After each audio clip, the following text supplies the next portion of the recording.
officially welcome you to Core Volunteer Training this evening. Core Volunteer Training is a program of Citizens Climate Lobby and Citizens Climate Education, designed to support new and newer volunteers, as well as our emerging group leaders, to help them achieve their larger goals for climate advocacy and provide them with a foundation of training and education around climate action. My name is Tamara Staten. I have the honor of being your host this evening. I am CCL's Education and Resilience Coordinator, and I'm very happy that you are here with us this evening. I am going to introduce our speaker this evening. Dana Nuccitelli is our Research Coordinator for Citizens Climate Lobby. He has a BA in Astrophysics from UC Berkeley from back in 2003. That's 20 years later, Dana, we're working on here. Masters of Science in Physics from UC Davis in 2005, a few years later. He is an environmental scientist. He's a climate journalist for skepticalscience.com since 2010, as well as for The Guardian, Yale Climate Communications, and he is an NCSE 2016 Friends of the Earth Award winner. He's written he's the author of 10 peer-reviewed climate science papers, and he's also the author of Climatology versus Pseudoscience. So I am going to just share with you very briefly our agenda for this evening, and then I'm going to pass it to you while Dana takes us through a little bit of a whack-a-mole before diving into his content, which I'm super excited about. So first, we're going to address CCL's policy agenda as an overview. And then we will go into the specifics of carbon pricing, permitting reform, building electrification and efficiency, and healthy forests that you have on the topic. So with that, Dana, take it away. Okay, thanks, Tamara. And hi, everybody. Thanks for being here. I always get excited talking about CCL's policy agenda because this is why I joined CCL, because back in the day, I was always doing a lot of myth debunking. And that reminded me a lot of playing whack-a-mole because, you'll get people repeating the same myths over and over, and you're always having to whack them and they keep popping up. So, some prominent individual will say, global warming is not happening, and I have to get on the blog and write about, here's how we know global warming is happening. And then, a few days later, some other prominent person will say, it's happening, but global warming is being caused by galactic cosmic rays. And I have to get on the blog and write about galactic cosmic rays, which are very, very cool, but they are not responsible for global warming. And then, somebody would go on the Senate floor and bring a snowball out, and then I'd have to stay up all night writing an article about how winter is still a thing despite global warming. And, it's the moles, they just keep popping up, and you keep whacking them and you keep popping up, and it's very frustrating because you're not really making any progress. And so I wanted to work with an organization that was actually working on concrete, specific, effective climate solutions.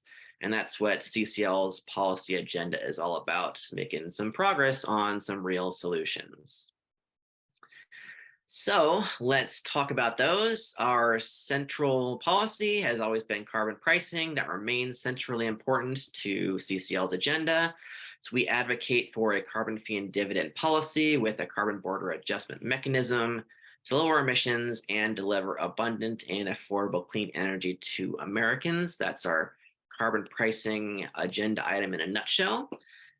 For more information, you can go to our great training page, cclusa.org/carbon-pricing-training. And so why carbon pricing is so important. So it really gets right to the root cause of the problem, the carbon pollution. Putting a price on it can therefore impact every sector of the economy that is causing the carbon pollution that's causing the problem. And we want corporate polluters to have to pay a fee for the carbon pollution that will result from burning the fossil fuels that they sell, the polluters pay principle. We think that's very important. And a carbon price has the potential to create the largest emissions reductions of any single climate policy. There is no silver bullets, but if you were going to choose just one climate policy, you would choose carbon pricing because that is the single most effective policy. And then we've got our carbon dividend, our carbon cashback. Those are important. They are enough to essentially cover the increased costs from a carbon price for 85% of American households, including 95% of the least wealthy, 60% of Americans. So basically, lower and middle income households do very well with a carbon cashback policy. And there are other benefits as well. There was research last year that showed a revenue neutral carbon fee and dividend policy would both reduce income inequality and reduce poverty by raising 1.6 million Americans above the poverty line, because the carbon cashback would be larger than their increased costs for lower income households, thereby basically giving people in the lower incomes a net income and thereby reducing poverty. So it's a really great policy for a lot of different reasons. And then we've got the carbon border adjustment mechanism. So it's a benefit that we have in the United States is that a lot of our manufacturing is already very clean, very low carbon. And so the idea is that when a company from abroad imports a high carbon product across our border, we want them to have to pay for that extra carbon content that is in their high carbon content material. For example, if they have some high carbon steel coming from China and we have low carbon steel in the United States, we want them to have to pay for that extra carbon content as their product comes across our border. So that levels the playing field for American businesses that have already taken steps to clean out their operation, lower the carbon content of their materials, and so they're not at an economic disadvantage to foreign competitors who have not reduced the carbon content of their materials. And so the idea is that while we work to reduce our carbon and other pollution in the United States, we don't want other countries who aren't doing the same thing to get a free ride. And then that gives other countries an incentive to also reduce their carbon emissions so that they're not having to pay this carbon border adjustment when they export to the United States. And so then you're encouraging every country to reduce their emissions. It's a great thing, everybody reducing emissions. And we're still hoping to solve the climate crisis that way. So I'm going to take a little trivia break. So we got a trivia question for you guys to think about. Which country had the world's highest carbon price as of April 2022 at $137 per ton of carbon dioxide? Was it A, Sweden, B, Uruguay, C, Canada, D, Liechtenstein, or E, carbon Taxistan? So maybe you can, if you want to, you can put your guesses into the chat. And we should have some some Jeopardy music here. We should. Do do do do do do do do do do do do. All right, what do we got going on here? We got lots of A's and B's.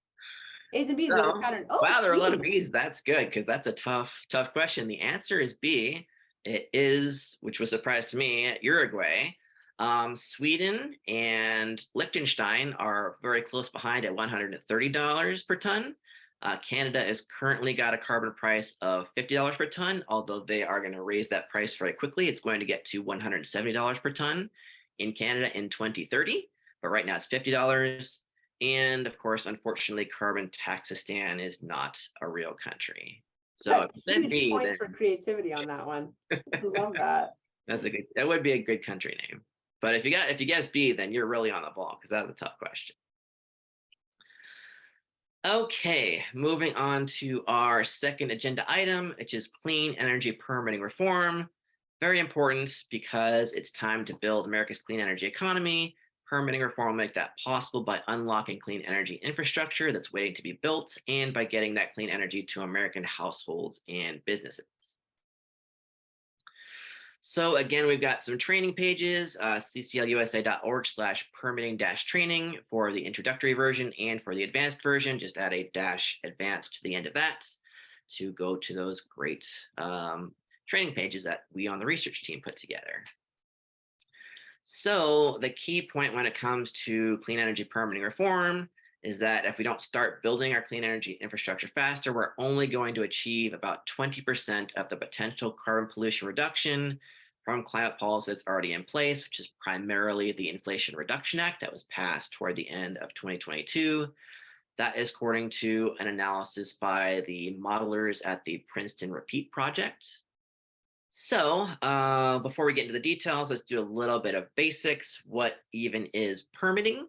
So a permit is basically the green lights and an authorization from the government to begin a construction project. It can be from a local government and or a state government and or the federal government, depending on where the project is located, who owns the property, and how big it is.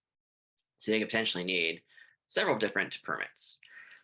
Permits are very important because they protect communities and workers and environments from undue harm from the construction of the project or what the project will end up doing once it is completed. So they are definitely a very important thing to do to provide those protections. But of course, the more permitting you do, the more time and expense you're adding to whatever kind of project you're doing. And so you have to kind of find this balance where you're doing sufficiently thorough permitting to make sure you're having these protections for communities and workers in the environment, while also not excessively delaying these clean energy projects that we need to deploy really quickly in order to get our emissions down. So it's a really tricky balancing act there. The concern is that right now we're kind of erring on the side of doing things too slowly. We're only expanding our electric transmission infrastructure, for example, at 1% per year right now, which is like less than half of the speed we need to in order to get our clean energy infrastructure deployed. So we need to speed that up. One challenge is that in order to get to net zero emissions, by 2050, we need to triple our capacity to transmit clean electricity over the next 25 years or so. So that's a whole lot of clean electricity transmission that we need to build pretty fast. And the challenge is that right now, transmission line projects are going very slowly. They're taking on average about a decade to complete a single transmission line project.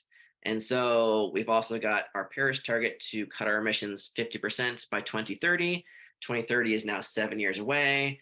Transmission lines take 10 years to get built. You can see there's kind of a mismatch there. We need to speed up the transmission line build out process if we're going to meet our 2030 Paris targets. So the good news is that we're expecting solar and wind projects to really explode thanks to the tax credits that were passed in the Inflation Reduction Act. For perspective, right now we've got 230 gigawatts of wind and solar energy in the United States, and we are expecting to add, assuming that clean energy permitting doesn't get in the way, 740 gigawatts by 2030, thanks to the Inflation Reduction Act tax credits. And so to put that in perspective, if you think of like all of the solar panels and wind turbines that are currently in the United States that have been built over the past 20 years or so, triple that, and we're expecting to build that within the next 7 years. It's kind of a mind-blowing amount of wind and solar energy that we're trying to deploy over just the next few years. The challenge is that big wind and solar farms tend to be located away from households. They tend to be out in rural areas where there's available land, relatively cheap land, and so you can get a big tract of land and put a whole bunch of wind turbines and solar panels out there. But where we need most of that clean electricity is in big population centers in cities that are often along the coasts, whereas a lot of our wind is in the middle of the country. And so the challenge is you need, once you build one of these big wind and solar farms, you need to transport that electricity from the farm to the population center. And so you need to build a transmission line. But transmission lines are being built very, very slowly. And so that's kind of our bottleneck problem that we're trying to solve with clean energy permitting reform. It is actually also a very important problem to solve for environmental justice because air pollution right now causes about 250,000 deaths per year in the United States. That is especially concentrated in disadvantaged communities located near big sources of pollution like coal power plants. And so if we are too slow in the permitting process to build these solar and wind farms and connect them to cities with transmission lines, then we have to keep burning that coal. And if we continue burning the coal longer and longer, that results in thousands of needless premature deaths in these communities that are located near the coal power plants, breathing all this dirty air pollution from the coal power, from the coal being burned. And so that's a real problem if we're not quick enough to build this new clean energy infrastructure. The good news is that the vast majority of what we are trying to build in terms of America's energy infrastructure right now is clean energy. 93% of the proposed electricity capacity that is proposed to being built right now is wind and solar, and just a little bit of natural gas. Another bit of good news is that global fossil fuel demand is expected to peak by 2025. It might peak this year. It's going to peak very, very soon as everybody is transitioning towards clean energy at this point. And so all of the demand and all of what we are trying to build basically is clean energy. And so what that generally means is that if we can just in general make the permitting process happen faster, that will mostly benefit clean energy, because that's what the demand is for. That's what everybody's trying to build. That's what everybody wants. And so, yeah, the challenge is getting what everybody wants built fast enough to replace the existing fossil fuels. And to illustrate that first point about the coal communities or communities located near coal power plants, this is a chart adapted from a report by that same Princeton Repeat Energy Modeling Group, where they were looking at different scenarios, the amount of coal consumption that the United States will have in 2030 in these different scenarios, depending on how quickly we build out our transmission infrastructure. So this red one on the left was how much coal we were expected to burn before we passed the Inflation Reduction Act in 2030. And then the gray one is how much coal we are expected to build after we pass the Inflation Reduction Act if we continue with our current electric transmission build out rate of 1% per year. And you see the amount of coal burned actually goes up in that scenario. That's because the Inflation Reduction Act also has all these incentives for people to electrify their homes, get electric cars, get electric heat pumps, electric stoves. And so if people are getting all these new electric technologies, they're drawing more from the electric grid. And if we're not connecting all this new wind and solar to the grid with enough transmission lines, then that increased electricity demand gets met by fossil fuels, it gets met by coal and natural gas. And so you end up burning more coal in that scenario than if you hadn't even passed the Inflation Reduction Act. And so that is kind of a really bad unintended consequence. And so that's why it's really important. You can see these three bars on the right are if we accelerate our rate of electric transmission infrastructure build out, then we're getting all these new wind farms and solar farms built and connected to the grid. And so then we can take these coal power plants out of commission and coal emissions go down. We're burning less coal in 2030, and then people are breathing cleaner air, and it's better for people's health, particularly in these communities that are stuck located near coal power plants. And so, again, this is why it's really important just from a fairness and environmental justice perspective to get clean energy transmission reform accomplished. So how do we do that? There's a few different approaches. Some of them we've already accomplished a little bit in the bipartisan infrastructure bill that passed at the end of 2021 and the Inflation Reduction Act that passed toward the end of 2022. We had some law changes. We had some funding for federal agencies that do these environmental reviews as part of the permitting process. So those things will make some difference and make the permitting process happen, we think, a little bit faster. There is also FERC, the Federal Energy Regulatory Commission, FERC-alicious FERC. They are doing various rulemakings that they're basically trying to open up these bottlenecks and make the permitting process happen a little bit faster from their end. And then there is the stuff that Congress can do. That's where we come in. That is our permitting reform packages that the members of Congress are going to work on, try to figure out what can get sufficient votes from both parties to pass through Congress, given the constraints in Congress, like the Senate filibuster and whatnot. And so once they propose something, then we'll look at it, see if we can support it, and then potentially go forth and try to make sure it gets passed. So that's our role in this process. So what we support are permitting reform policies that add to America's capacity to transmit clean electricity. That is very important, as we discussed. That speed up the approval of clean energy projects that are waiting to be built, trying to open up those bottlenecks. And it's also important that we preserve communities' ability to make their voices heard on the environmental and other impacts of proposed energy projects. We want to make sure that the permitting process is still doing its job in protecting communities and people's health.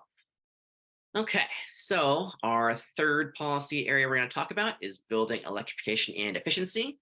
So, by upgrading our homes and buildings to electric and making them more energy efficient, we can save money and eliminate a major source of carbon and indoor air pollution. Again, we got some training pages, cclusa.org/building electrification training and building electrification advanced. So check those out. And a really important tool here is Rewiring America has created an IRA savings calculator. We have a short URL here at the top, cclusa.org/IRA-calc. And basically you go here, you put in some information, your zip code, your homeowner status, your household income, your tax filing status, and your household size. Push the calculate button and it will tell you which of the incentives you qualify for, what kind of an incentive they are, if it's a tax credit or an upfront discount, how large that incentive is, and when it will come into effect. So basically that gives you all the information you need to know about which of these incentives you can take advantage of. And so a great aspect of the Inflation Reduction Act is that it basically creates, we're calling it like an electric bank account for every household.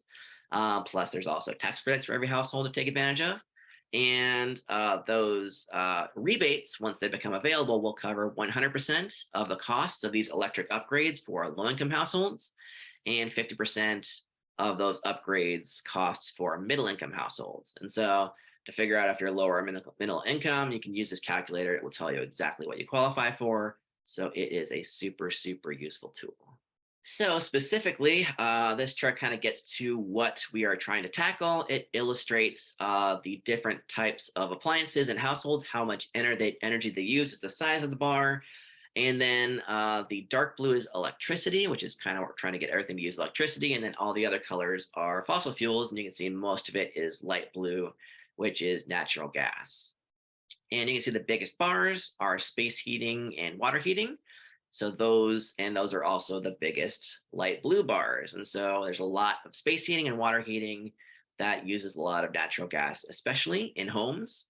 And so those are kind of the lowest hanging fruit that we can tackle to reduce, to do building electrification and efficiency. So the good news there is that we have one technology available that can tackle both of those. It's called a heat pump, and heat pumps are awesome. They use electricity. They basically move heat from one place to another using a fan and a compressor, and they just move heat around. And so the great thing is that one heat pump can do dual purposes. It can both heat and cool buildings by moving the hot air in one direction or the other. So you don't need a separate air conditioner and a furnace. A heat pump can do both things with one unit. They are also super energy efficient, 3 to 5 times more efficient than most current fossil fuel heating systems, because it's easier to just move heat around than it is to burn stuff to generate it. When you're burning stuff to generate heat, it's a very inefficient process. You lose a lot of that heat to the surrounding air, and it just gets lost instead of being used for the purpose that it's intended for. So using heat pumps is much, much more efficient.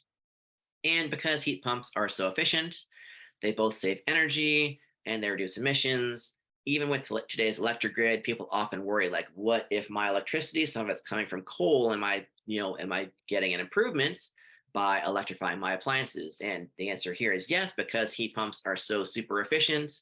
Even if you don't have the cleanest electric grid coming to your house, you're still going to save energy and reduce emissions by switching to a heat pump. And we know that over time, the US electric grid is just going to get cleaner and cleaner and cleaner, whereas fossil fuels, they never get cleaner. And then building weatherization is another great solution. Saves both energy and money as well. Up to 20% of the money spent on home energy by an average American is wasted because of air basically leaking out of buildings through cracks and whatnot. And so the way you solve that is by weatherizing your homes, doing things like improving insulation, getting better windows, sealing cracks. So basically, you just get more of the air trapped in your home. And that then reduces energy waste because less of the warm or cool air is escaping your home.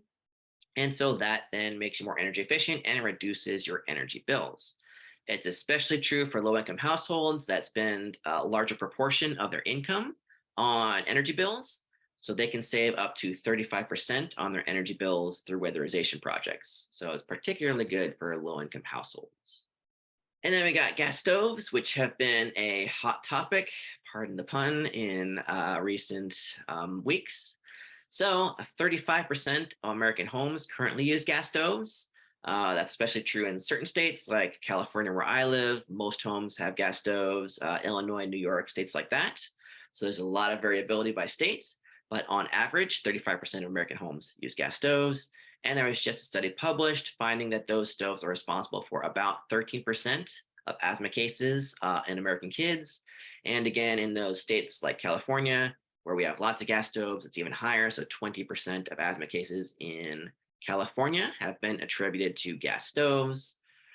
So that is a good thing to replace for not just the climate, but also for your health, because burning fossil fuels indoors, especially like when you're standing right over the flame, is generally not good for your health. Overall, those are kind of our Inflation Reduction Act home upgrade opportunities in terms of home electrification and efficiency. So I'm going to invite you to think about which of these solutions you've implemented and which of them you are excited to make for your home in the future. Maybe take a little bit of time to type into the chat what you've done so far and what you are interested in doing. Space heaters, water heaters, upgrading to heat pumps, induction stoves or standard electric stoves, home weatherization, solar panels and battery storage, and electric cars. So what are you pumped about? What are you excited about? So let's move to our last but not least policy area, that is healthy forests. So to solve climate change, we need America's forests to pull carbon out of the air. We support preserving and expanding forests, climate smart forestry, and advocating for increasing urban forests with a focus on neighborhoods that are negatively impacted by a lack of tree equity. Again, we've got some great training pages, cclusa.org/forest-training and -advanced for the advanced version of that training page. This is the one that I worked on the most, so it's a really good page. So healthy forests, they have the potential to achieve significant carbon reductions. You plant trees, they pull carbon out of the air. It's a great solution. They can address both mitigation and adaptation. Mitigation meaning that they're pulling that carbon out of the atmosphere, so they're helping mitigate the problem, taking the carbon out of the atmosphere, and adaptation because they do things like providing shade. So if you have increasing extreme heat waves, then you can hang out where the trees are because you have more trees available and they provide that adaptation, that cooling benefit for you. So there are lots of these potential co-benefits like this shade and cooling that they provide, lots of different benefits from trees. And there are lots of potential coalition partners because there are a lot of different groups working in this space of urban forests and trees. So lots of potential to work with other groups. And there's also bipartisan support because whatever your political affiliation, pretty much everybody loves trees. And so I was trying to think of, as a science guy, I always want to think of a proof, like how do I prove that everybody loves trees? And so I came up with this thought experiment, or I asked myself, who would be the individual who would be least likely to love trees?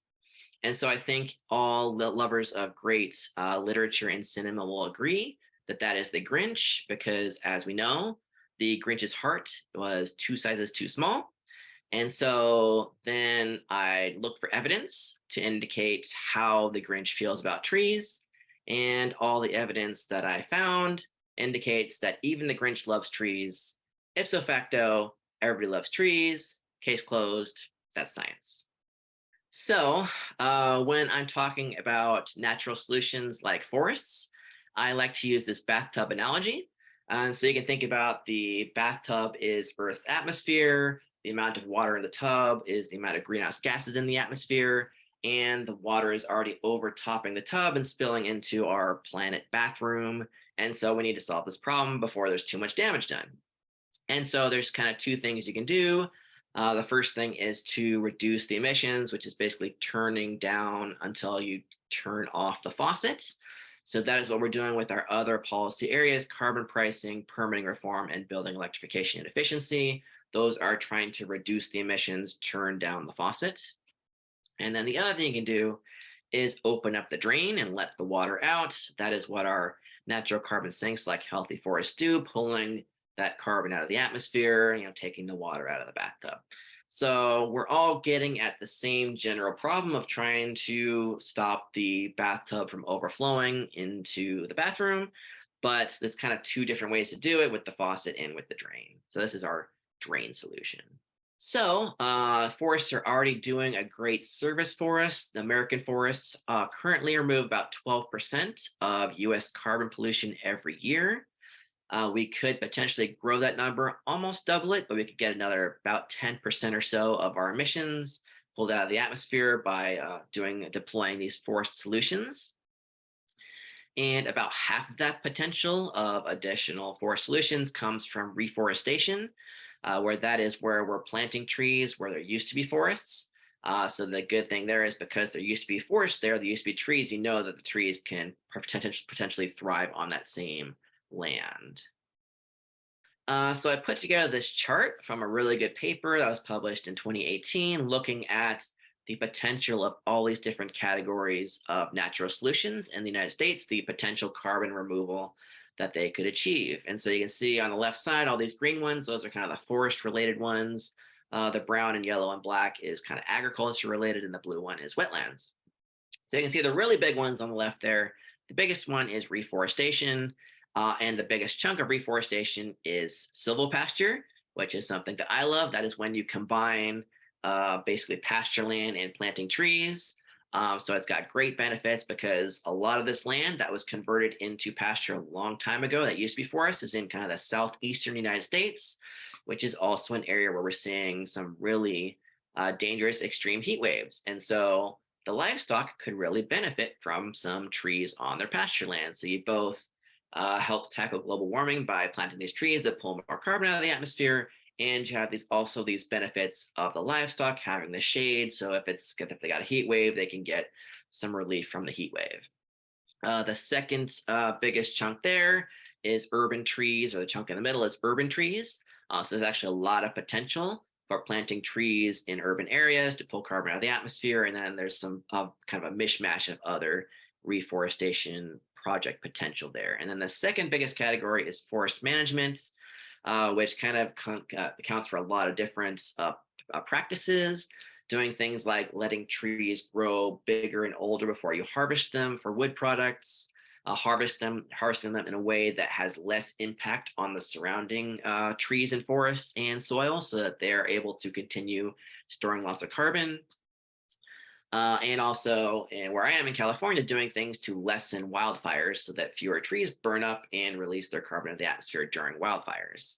So there's a lot of good potential in forest management, preserving existing forests.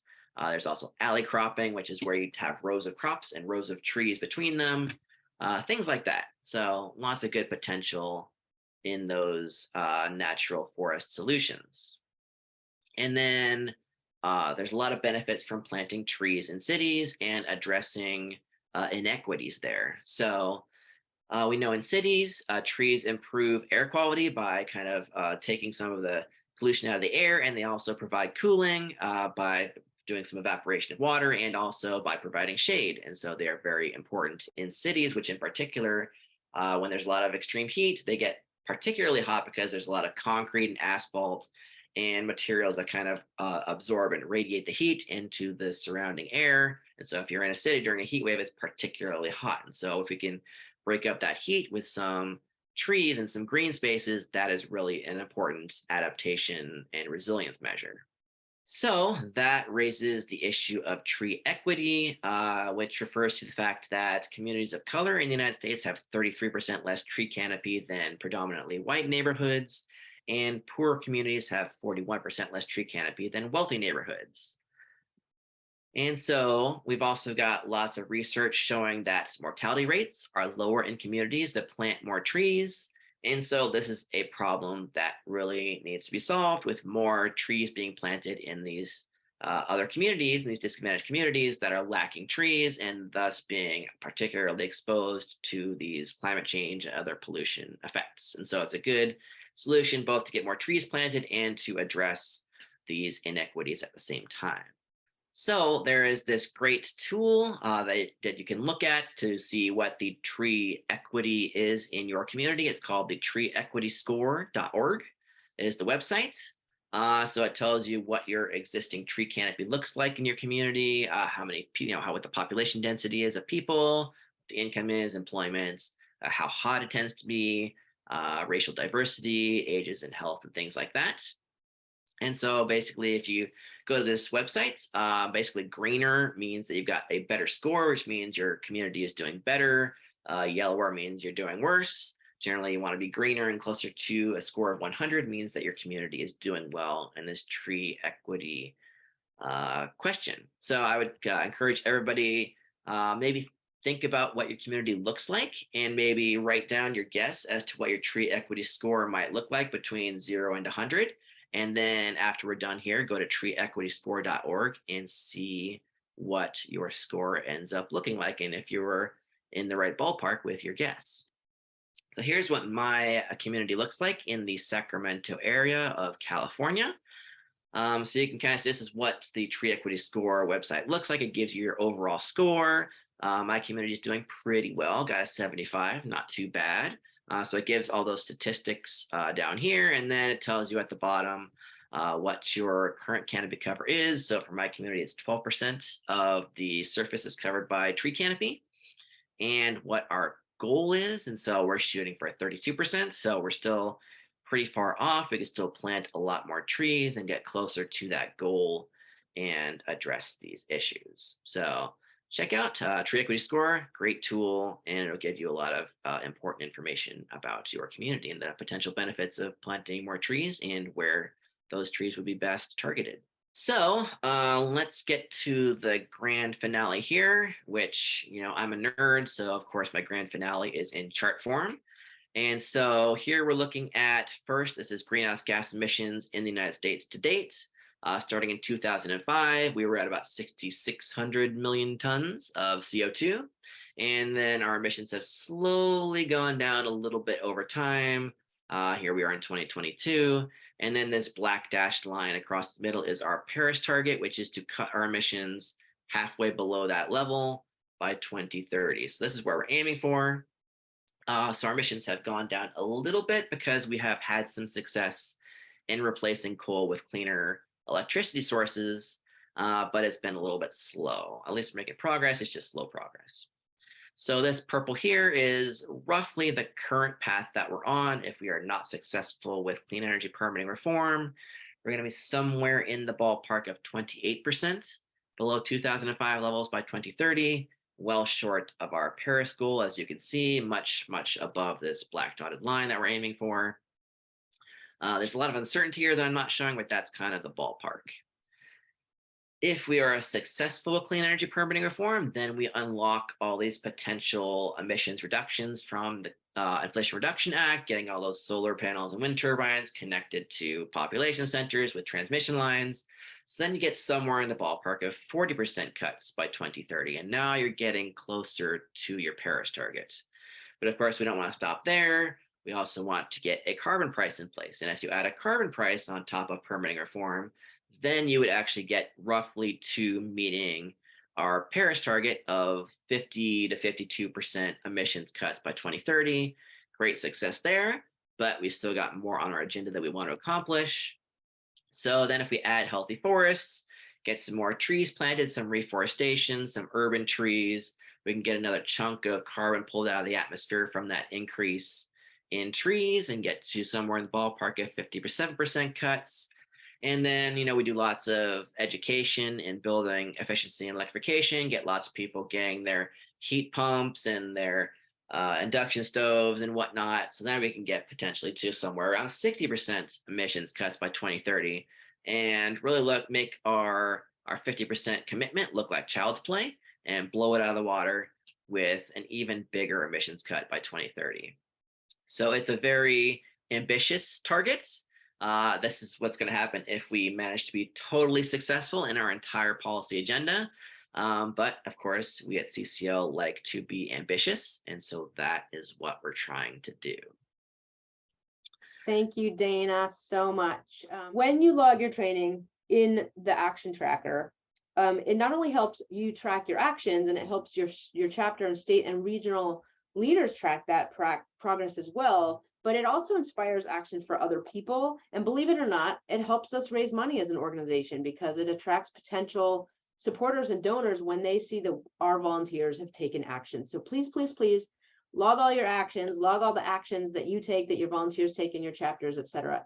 The simplest way to do that for tonight is to click on this link that I'm going to drop into the chat for you, and it will automatically log the training when you click it, and you will see some little stars at the bottom. You can log your training at the end of any training when you go to the training page and you see that green button that says log your training. And Dana, if you want to show them the next little down arrow, that's what it looks like on interactive trainings. Log your training, and then you can also do it through the action tracker. One more animation, Dana, for them. That's what it looks like. You just click on the chapter and volunteer development. One more, Dana. You start typing the first 4 letters or so of the training, and it will, and you can just choose that there. So that on this very last slide that we have for you, you can join Dana in the Nerd Corner, cclusa.org/nerd-corner. You can email Dana. Have a great night, everybody. Good night. Thank you. Good night. Thank you for listening to this episode of Citizens Climate Lobby's training program. You can tune into more episodes anywhere podcasts are available. Inspired by what you heard today? Join Citizens Climate Lobby to advocate for bipartisan climate solutions. Go to community.citizensclimate.org to find more trainings, resources, your local chapter, national action teams, discussion forums, and more. Be sure to like our Facebook page and follow us on Twitter and Instagram @CitizensClimate. We also invite all of our listeners to subscribe to our YouTube channel for more inspiration. Like what you hear? Recommend us to your friends and make sure to give us a 5-star rating. It helps us show up on other listeners' feeds. Feel free to pass on any suggestions for future episodes in the comments as well. And together, we are creating the political will for a livable world.